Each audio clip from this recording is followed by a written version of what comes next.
বিবাহিত মহিলাদের ration card বাপের বাড়ি থেকে শ্বশুর বাড়িতে অনলাইনের মাধ্যমে আপনারা কিভাবে ট্রান্সফার করবেন এবং এই রেশন কার্ড ট্রান্সফার করতে গেলে আপনাদের কি ডকুমেন্টের প্রয়োজন হবে এবং সেই ডকুমেন্ট আপনারা অনলাইনের মাধ্যমে কিভাবে আপলোড করবেন এবং অনলাইনের মাধ্যমে সম্পূর্ণ অ্যাপ্লিকেশনটা আপনারা কিভাবে সাবমিট করবেন তার সম্পূর্ণ প্রসেস আজকের এই ভিডিওর মাধ্যমে আমি আপনাদেরকে দেখাতে চলেছি।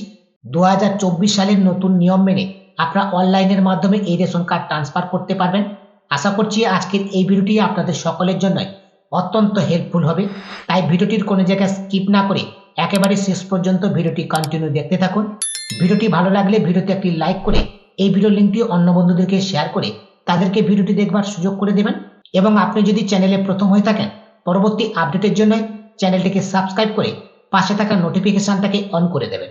বিবাহিত মহিলাদের রেশন কার্ড ট্রান্সফার করবার জন্য সর্বপ্রথম আপনারা আপনাদের মোবাইল কিংবা কম্পিউটার থেকে যে কোনো একটি ব্রাউজার ওপেন করে নেবেন এবং সেই ব্রাউজারে ফুড ডিপার্টমেন্ট লিখে সার্চ করবেন। ফুড ডিপার্টমেন্ট লিখে সার্চ করবার সঙ্গে সঙ্গে পরবর্তী পেজ আপনাদের সামনে এভাবেই ওপেন হবে। এই পেজের একেবারে প্রথমে যে লিঙ্কটা আপনারা দেখতে পাচ্ছেন এই লিঙ্কের উপরে আপনারা ক্লিক করবেন। প্রথম লিঙ্কে ক্লিক করবার সঙ্গে সঙ্গে পরবর্তী পেজ আপনাদের সামনে এভাবেই ওপেন হবে। পেজটাকে স্ক্রল করে আপনারা একটু নিচের দিকে আসবেন। এই পেজের বাম পাশের দিকে দেখুন রেশন কার্ড বলে একটি অপশন রয়েছে। এখন আপনি এই রেশন কার্ড অপশনটির উপরে ক্লিক করবেন। রেশন কার্ড অপশনটির উপরে ক্লিক করবার সঙ্গে সঙ্গে পরবর্তী পেজ আপনাদের সামনে এভাবেই ওপেন হবে।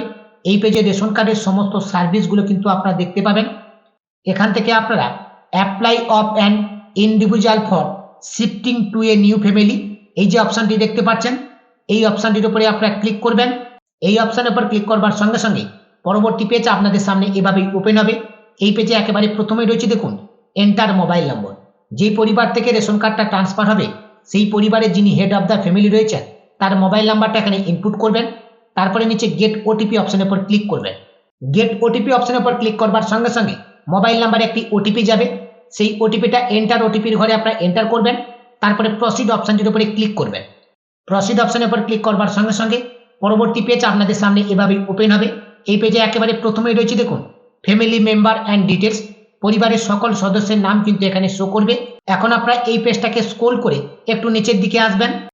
যেহেতু আমরা একটা পরিবার থেকে আর একটা পরিবারে রেশন কার্ড ট্রান্সফার করব তাই এই পেজের নিচে দেখুন একটি অপশান রয়েছে অ্যাপ্লাই ফর ফর্ম 14। ঠিক এর নিচে রয়েছে অ্যাপ্লাই নাও। এখন আপনি এই অ্যাপ্লাই নাও অপশানটির উপরে ক্লিক করবেন। অ্যাপ্লাই নাও অপশানের উপর ক্লিক করবার সঙ্গে সঙ্গে পরবর্তী পেজ ওপেন হয়ে গেছে। এই পেজের একেবারে ওপরে রয়েছে দেখুন shifting to a new family for an individual. এখানে কিন্তু আপনার পরিবারের সকল সদস্যের নাম শো করবে। পরিবারের এই সকল সদস্যের মধ্যে যে সদস্যকে আপনারা অন্য পরিবারে ট্রান্সফার করতে চাইছেন সেই সদস্যের পাশে দেখুন একটি চারকোনা বক্স রয়েছে। এই চারকোনা বক্সটাকে আপনারা সিলেক্ট করে নেবেন। আমি এখন এই পরিবারে 3 নম্বর সদস্যকে ট্রান্সফার করতে চাইছি, তাই এই 3 নম্বর সদস্যের পাশে থাকা চারকোনা বক্সটাকে সিলেক্ট করে নিলাম। তারপরে আপনারা এখানে যে নেক্সট অপশনটি দেখতে পাচ্ছেন এই নেক্সট অপশনটির উপরে ক্লিক করবেন। নেক্সট অপশনের উপর ক্লিক করবার সঙ্গে সঙ্গে পরবর্তী পেজ ওপেন হয়ে গেছে। পরিবারের যে সদস্যকে ট্রান্সফার করা হচ্ছে সেই সদস্যের সমস্ত ডিটেলস কিন্তু এখানে উপরে শো করছে।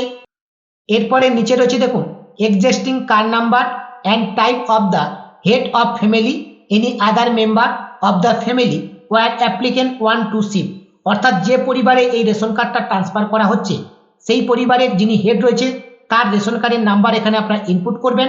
তারপরে তার রেশন কার্ডের ক্যাটাগরি কি রয়েছে সেটাকে এখান থেকে আপনারা সিলেক্ট করবেন। তারপর এখানে সার্চ অপশনের উপর ক্লিক করবেন। সার্চ অপশনের উপর ক্লিক করবার সঙ্গে সঙ্গে পরবর্তী পেজ আপনাদের সামনে ওপেন হবে। এই পেজের একেবারে প্রথমে যে সদস্যকে ট্রান্সফার করা হচ্ছে তার ডিটেলস এখানে কিন্তু শো করবে। এরপরে রয়েছে existing family member where applicant want to shift. অর্থাৎ যে পরিবারে এই রেশন কার্ডটা ট্রান্সফার হচ্ছে সেই পরিবারের সকল সদস্যর নাম কিন্তু এখানে শো করছে। এখন আপনারা নিচে যে নেক্সট অপশনটি দেখতে পাচ্ছেন এই নেক্সট অপশনটির উপরে ক্লিক করবেন। নেক্সট অপশনের উপর ক্লিক করবার সঙ্গে সঙ্গে পরবর্তী পেজ ওপেন হয়ে গেছে। এই পেজের একেবারে প্রথমেই রয়েছে রিলেশন উইথ HOF। অর্থাৎ হেড অফ দ্য ফ্যামিলির সঙ্গে যে সদস্যকে বর্তমানে ট্রান্সফার করা হচ্ছে সেই সদস্যের মধ্যে কি রিলেশন রয়েছে সেটাকে সিলেক্ট করতে হবে। রিলেশনশিপ সিলেক্ট করবার জন্য নিচে একটি অপশান দেওয়া রয়েছে relation with HOF of new family. এই অপশানটির উপরে আপনারা ক্লিক করবেন। এই অপশানটির উপরে ক্লিক করবার সঙ্গে সঙ্গে এখানে সমস্ত রিলেশনশিপ কিন্তু দেওয়া রয়েছে। এখান থেকে আপনাদের কিন্তু রিলেশনশিপটাকে সিলেক্ট করতে হবে। আমি বর্তমানে যে অ্যাপ্লিকেন্টের রেশন কার্ডটা ট্রান্সফার করছি যে পরিবারে যাচ্ছে সেই পরিবারের হেড অফ দ্য ফ্যামিলির সঙ্গে এনার শ্বশুর বৌমার সম্পর্ক, তাই আমি এখান থেকে ফাদার ইন ল রিলেশন হিসেবে এটাকে সিলেক্ট করে নিলাম। তারপরে রয়েছে মেম্বার প্রিভিউ, এখানে দুজন সদস্যের ডিটেলস শো করবে। যে পরিবারে এই রেশন কার্ডটা ট্রান্সফার করা হচ্ছে সেই পরিবারে যিনি হেড অফ দ্য ফ্যামিলি রয়েছেন তার ডিটেলস প্রথমে শো করবে এবং ঠিক তার নিচে যে সদস্যকে এই পরিবারে ট্রান্সফার করা হচ্ছে তার ডিটেলস নিচে শো করবে। তারপরে রয়েছে reason for shifting A new family, কিসের কারণে এই সদস্যকে ট্রান্সফার করা হচ্ছে তার রিজনটা এখানে সিলেক্ট করতে হবে। তার জন্য আপনারা এই সিলেক্ট রিজন এই অপশনটির উপরে ক্লিক করবেন। সিলেক্ট রিজন অপশনের উপর ক্লিক করবার সঙ্গে সঙ্গে এখানে কিন্তু তিনটে অপশন রয়েছে, ম্যারেজ, ডিভোর্স এবং সেপারেট ফ্যামিলির জন্য। আমি এখন যে সদস্যের রেশন কার্ডটা ট্রান্সফার করছি এটা কিন্তু বিবাহ সূত্রে ট্রান্সফার হচ্ছে, তাই আমি এখান থেকে ম্যারেজটাকে সিলেক্ট করে নিলাম। রিজন ফর শিফটিং এখানে ম্যারেজ সিলেক্ট করবার সঙ্গে সঙ্গে এখানে কিন্তু নতুন একটি অপশন অ্যাড হয়েছে, সাপ্লিমেন্টারি ডকুমেন্ট, অর্থাৎ এখানে কিন্তু আমাকে একটা ডকুমেন্ট আপলোড করতে হবে। এখানে ডকুমেন্ট হিসেবে আপনারা কি আপলোড করবেন, যেহেতু বিবাহ সূত্রে এই রেশন কার্ডটা ট্রান্সফার হচ্ছে তাই এখানে সর্বদা ম্যারেজ সার্টিফিকেটটা আপনারা আপলোড করবেন। কারণ ম্যারেজ সার্টিফিকেট আপলোড করে যদি আপনার রেশন কার্ডটাকে ট্রান্সফার করেন তাহলে ইজিলি আপনাদের রেশন কার্ডটা ট্রান্সফার হয়ে যাবে বাপের বাড়ি থেকে শ্বশুর বাড়িতে।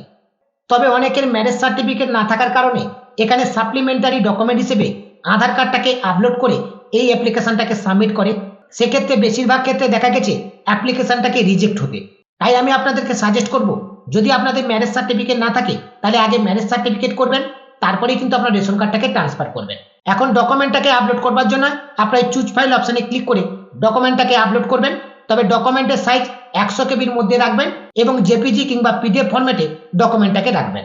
ডকুমেন্ট আপলোড করবার পর নিচে যে নেক্সট অপশনটি দেখতে পাচ্ছেন এই নেক্সট অপশনটির উপরে আপনারা ক্লিক করবেন। নেক্সট অপশনের উপর ক্লিক করবার সঙ্গে সঙ্গে পরবর্তী পেজ ওপেন হয়ে গেছে। এই পেজে একেবারে প্রথমেই রয়েছে দেখুন কনফার্ম ইওর অ্যাপ্লিকেশন, অর্থাৎ এই অ্যাপ্লিকেশনটা আপনারা কনফার্ম করতে চাইছেন কিনা। যেহেতু আমরা কনফার্ম করতে চাইছি তাই নিচে যে টার্ম অ্যান্ড কন্ডিশনের বক্সটা রয়েছে এই টার্ম অ্যান্ড কন্ডিশনের বক্সটাকে আপনারা অ্যাকসেপ্ট করবেন। টার্ম অ্যান্ড কন্ডিশনের বক্সটাকে অ্যাকসেপ্ট করবার সঙ্গে সঙ্গে নিচে দেখুন পরপর দুটো অপশন ওপেন হয়ে গেছে। প্রথমে রয়েছে গেট ওটিপি, তারপর রয়েছে সাবমিট ওটিপি। এখন আপনারা গেট ওটিপি এই অপশনটির উপরে ক্লিক করবেন। গেট ওটিপি অপশনের উপর ক্লিক করবার সঙ্গে সঙ্গে প্রথমে যে মোবাইল নাম্বারটা আপনারা ইনপুট করেছেন সেই মোবাইল নাম্বারে একটি ওটিপি যাবে, সেই ওটিপিটা আপনারা এখানে ইনপুট করবেন। তারপরে সাবমিট ওটিপি এই অপশনটির উপরে ক্লিক করবেন। সাবমিট ওটিপি অপশনের উপর ক্লিক করবার সঙ্গে সঙ্গে আপনার এই অ্যাপ্লিকেশনটা সাকসেসফুলি ভাবে সাবমিট হয়ে যাবে এবং হোম স্ক্রিনে আপনারা এরকম একটি থ্যাংক ইউ মেসেজ পাবেন, যেখানে কিন্তু পরিষ্কারভাবে বলা হচ্ছে your ration card application of an individual for shifting to a new family has been successfully submitted, অর্থাৎ এই অ্যাপ্লিকেশনটা এখন সাকসেসফুলি ভাবে সাবমিট হয়ে গেছে। এখন আপনার তরফ থেকে আর করণীয় কিছু নেই, ফুড ডিপার্টমেন্ট থেকে আপনার এই অ্যাপ্লিকেশনটা অ্যাপ্রুভ হওয়ার সঙ্গে সঙ্গে এই রেশন কার্ডটা বাপের বাড়ি থেকে শ্বশুর বাড়িতে ট্রান্সফার হয়ে যাবে। আপনারা চাইলে এই অ্যাপ্লিকেশনের স্ট্যাটাস নিজেরাই চেক করতে পারবেন। স্ট্যাটাস চেক করবার জন্য মোবাইল নাম্বার দিয়ে এই পোর্টালটাকে ফার্স্ট আপনারা লগ ইন করে নেবেন। পোর্টালটাকে লগ ইন করে নিয়ে একেবারে সরাসরি আপনারা চলে আসবেন ফর্ম 14-এ। ফর্ম 14-এর নিচে দেখুন একটি অপশন রয়েছে চেক স্ট্যাটাস। এই চেক স্ট্যাটাস অপশনটির উপরে আপনারা ক্লিক করবেন। চেক স্ট্যাটাস অপশনের উপর ক্লিক করবার সঙ্গে সঙ্গে অ্যাপ্লিকেশনের স্ট্যাটাসটা কিন্তু আপনাদের সামনে শো করবে। আমি যেহেতু এই অ্যাপ্লিকেশনটা সবে সাবমিট করেছি যে কারণে কিন্তু আমার স্ট্যাটাসটা এখন কোনো কিছু শো করছে না, কারণ এই অ্যাপ্লিকেশনটা অ্যাপ্রুভ হতে একটু সময় লাগে। আপনারা কিছুদিন পরে অ্যাপ্লিকেশনের স্ট্যাটাসটা চেক করবেন। বর্তমানে এই রেশন কার্ড ট্রান্সফারের অ্যাপ্লিকেশনগুলো অ্যাপ্রুভ হতে 7 থেকে 10 দিন সময় লাগছে। 7 থেকে 10 দিনের মধ্যে আপনাদের অ্যাপ্লিকেশনটা কিন্তু অ্যাপ্রুভ হয়ে যাবে। এখন আপনারা বাড়িতে বসে নিজের স্মার্টফোনটি দিয়ে অনলাইনের মাধ্যমে এভাবেই আপনার রেশন কার্ডকে ট্রান্সফার করে নিতে পারবেন। কিভাবে আপনার রেশন কার্ডকে ট্রান্সফার করবেন তার সম্পূর্ণ প্রসেস আজকের এই ভিডিওর মাধ্যমে আমি আপনাদেরকে স্টেপ টু স্টেপ দেখিয়ে দিলাম। আশা করছি সম্পূর্ণ প্রসেসটি আপনাদেরকে বোঝাতে পেরেছি। আপডেটটি ভালো লাগলে ভিডিওতে একটি লাইক করবেন এবং এই ভিডিওর লিঙ্কটি অন্য বন্ধুদেরকে শেয়ার করে তাদেরকে ভিডিওটি দেখবার সুযোগ করে দেবেন। এছাড়া রেশন কার্ড সংক্রান্ত যে কোনো সমস্যায় আপনারা কিন্তু ডাইরেক্টলি আমার সঙ্গে যোগাযোগ করতে পারেন। আমার সঙ্গে যোগাযোগ করবার জন্য এই ভিডিওর ডেসক্রিপশন বক্সে আমার হোয়াটসঅ্যাপ গ্রুপ এবং আমার টেলিগ্রাম গ্রুপের লিঙ্ক দেওয়া রয়েছে। আপনার হোয়াটসঅ্যাপ গ্রুপ কিংবা টেলিগ্রাম গ্রুপে জয়েন হয়ে ডাইরেক্টলি আমার সঙ্গে যোগাযোগ করতে পারেন। এবং পরবর্তীতে এরকম নতুন নতুন ভিডিওর আপডেট পেতে আপনি যদি এখনো পর্যন্ত রিচার্জ দৃষ্টি ইউটিউব চ্যানেলটিকে সাবস্ক্রাইব না করে থাকেন তাহলে এখনই চ্যানেলটিকে সাবস্ক্রাইব করে পাশে থাকা নোটিফিকেশনটাকে অন করে দেবেন। আজকের এ পর্যন্ত, সকলে ভালো থাকবেন, সুস্থ থাকবেন, ধন্যবাদ।